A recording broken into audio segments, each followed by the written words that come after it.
Kaya po ako nag talk to the people now, we call it talk to the people, to address certain posts sa social media sa ating mga nagmamalasakit na netizen, no?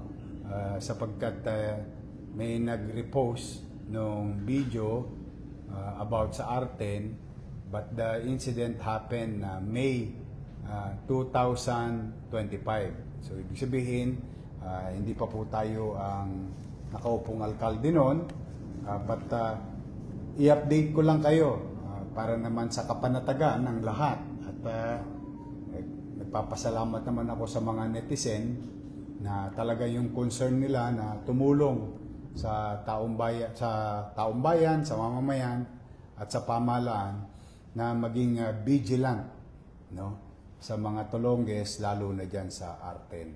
Ito po mga suspect na to nahuli, no, in violation of 1602. At the same manner, gusto namin i-present sa inyo mga kababayan dahil ito po yung posted, no, na video. But it was reposted last July 3. Okay naman yun.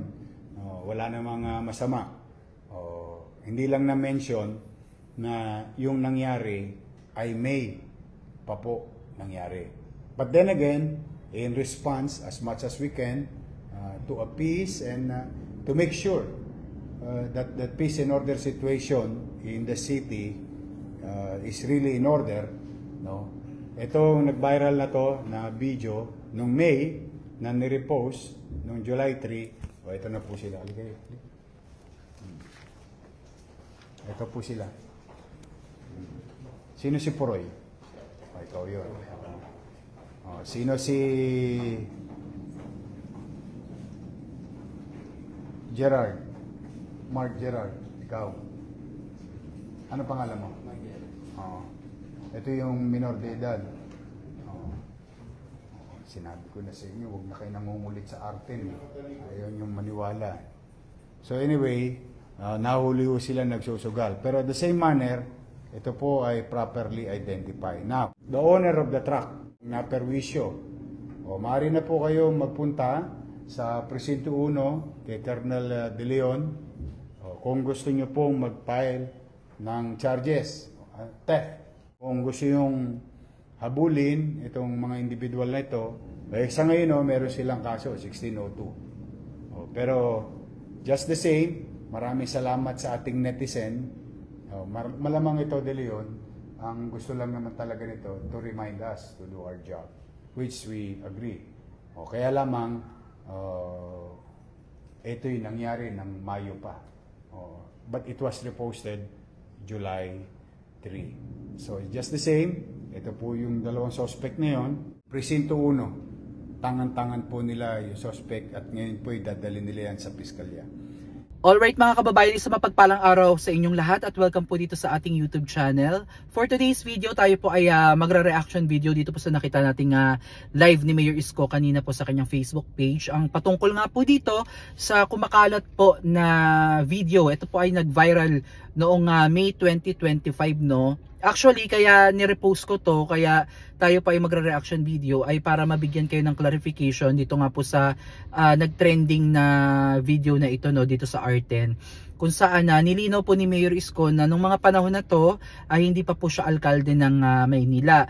At nung July 3 kasi na-repost itong video na to, kaya medyo nagkaroon ng kalituhan din yung netizen, yung ating mga kababayan dito sa lungsod ng Maynila kung bakit tila hindi na aksyonan itong problema nga na ito, no? Pero ngayong nakaupo na si Mayor Isko, kahit hindi pa siya mayor noon, ay talagang kumilos po ang kapulisan natin para hanapin itong mga Tolonges nating mga kababayan na nahuli po na nagsusugal. So ito kasi may kaso pala ito mga kababayan, no? Ang tawag po dito sa kaso na to ay 1602. So upon nag-research tayo, ito pala ay Presidential Decree number 1602 o penalties for illegal gambling. Okay, ito po yung nilagdaan ni Ferdinand Marcos Sr., no? At ang layunin ng batas na to mga kababayan ay panugutin po yung mga may involved dito ng mas mabigat na parusa, no.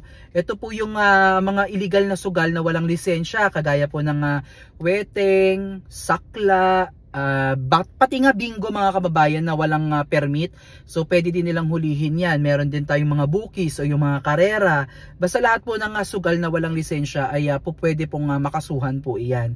Okay, so hinihikayat naman po ni Mayor Isko lahat po ng mga kababayan natin na naging biktima o na biktima po dyan sa R10 na wag po kayong magdadalawang isip at wag kayong mahihiya na makipag-coordinate po kayo sa ating mga kapulisan upang maaksyonan po yung inyong mga problema. Kahit matagal na po nangyari yan, basta kayo po ay may ebidensya, meron po kayong karapatan na magsumbong, no, upang mabigyan po ng hustisya yung ginawa sa inyo. At ito lang mga kababayan, no, talagang makikita talaga natin kay Mayor Isko na hindi talaga tumitigil, no. Ito yung nakaka-proud at nakakatuwa sa kanya dahil kahit na anong oras na, no, wala siyang pinipili, wala siyang pinipiling araw, mapa-umaga, mapagabi, mapahapon, madaling araw, ay talaga nagtatrabaho po ang ating mayor. Kaya nga sabi niya kanina doon sa flag raising niya na narinig natin, bigyan lang daw siya ng Panginoon, no, ng malakas na pangangatawan. Gagawin niya yung 24 oras niya. Kumbaga yung 24 oras ng kanyang buhay ay ilalaan niya para lamang po mapabuti ang ating lungsod. So biruin niyo yun, no? Napaka-imposible naman mangyari nun mga kababayan kasi tao lang naman si Mayor Isko, no? Napapagod din yan at kinakailangan din niya ng pahinga. May pamilya din siya, kagaya din natin, na kailangan niya din din yung kanyang mga tungkulin bilang isang ama, bilang isang asawa. So bukod sa pagiging public servant, no, intindihin din natin yun, no, na hindi talaga kakayanin ni Mayor Isko mag-isa itong mga bagay na to. Kaya kinakailangan po natin makipag-tulungan, kinakailangan nating sumunod sa mga ipinag-uutos, sumunod tayo sa tama upang hindi na tayo makadagdag pa doon sa pasanin ng ating lungsod. Lalo na ang ating lungsod ngayon mga kababayan ay talagang lugmok, no. Buti nga ngayon kahit papaano nararanasan natin na may nakikita na naman tayo na mga kahit papaano may mga programa, 'di ba? Yung mga unti-unti niya nang naibabalik yung mga programa niya noong unang termino niya, yung mga insure para sa ating mga senior citizen, yung mga allowances ng mga nag-aaral po sa PLM, eventually dyan din po sa UDM, lahat po ng may mga ayuda na ibibigay niya na din po, yung cake every birthday ng ating mga senior citizen ay nandyan na din po. Sa tuwing may mga sakuna, lagi po nating nakikita talaga na mabilis kumilos ang ating pamahalang lungsod ng Maynila. Kumbaga naka-responde agad sila, no, at hindi na nila pinagpapabukas pa yan. Actually nung last time nga na napanood natin, umaga nangyari basta parang nangyari ata yung sunog, tapos nagtipon-tipon yung mga kababayan natin doon sa isang covered court. Then bumisita po si Mayor Isko. Maliwanag pa yun tapos sinabi niya doon nung bumisita siya doon na babalik daw po si Mayor Isko, no, same day. So hindi pa nagdidilim, bumalik si Mayor Isko at may dala-dala na pong may dala-dala ng tulong. Pero bago pa siya dumating, nauna na po yung mga DSWD doon para magpaabot po ng kanyang tulong, yung mga relief goods, yung mga paunang pangangailangan. Kasi itong mga donasyon mga kababayan na bumubuhos ngayon sa lungsod ng Maynila ay hindi ko nakikita basta lang donasyon, no. Para sa akin isang isang pagpapakita ng bayanihan sa oras ng pangangailangan, no. Nakikita natin talaga yung pagtutulungan ng bawat isa at yung pagiging generosity ng mga kababayan nating nakakaluwag-luwag na nagbabahagi po sila ng kanilang pupwedeng maibigay para sa ating lungsod, which is very good indication na talagang very trustworthy itong ating Mayor Isko, no, dahil napakarami pong nagdo-donate, napakarami pong gusto makipag-collaborate, at ayan yung mga bagay na namimiss natin nung nawala si Mayor Isko nung unang pagiging alkalde niya. So miss na natin yung mga courtesy call, iba't ibang mga individual, iba't ibang mga matataas na opisyal yung pumupunta sa lungsod ng Maynila upang makipag-usap kay Mayor Isko. So this time nakikita ulit natin siya, no. Kaya itong ginagawa niyang live, wala akong nakikitang problema dito na masama dahil sa pinapakita niyo yung lagi niyang ginagawa sa ating lungsod. Wala akong nakikita doon kasi para sa akin maganda nga ito, no, kasi para maihatid niya agad on time yung balita kung ano talaga yung nangyayari sa kasalukuyan dito po sa ating lungsod. Kaya mga kababayan, huwag na kayo magtaka kung bakit lagi naka-live si Mayor Isko. Kasi marami akong nababasa sa comment section natin, no, na bakit konting kibot vlog, konting kibot live. So ito po yung paraan ni Mayor Isko para ipakita niya po at ipabatid sa lungsod ng Maynila, especially sa amin na mga batang Maynila, na ang pamahalang lungsod ng Maynila ay gising 24 oras.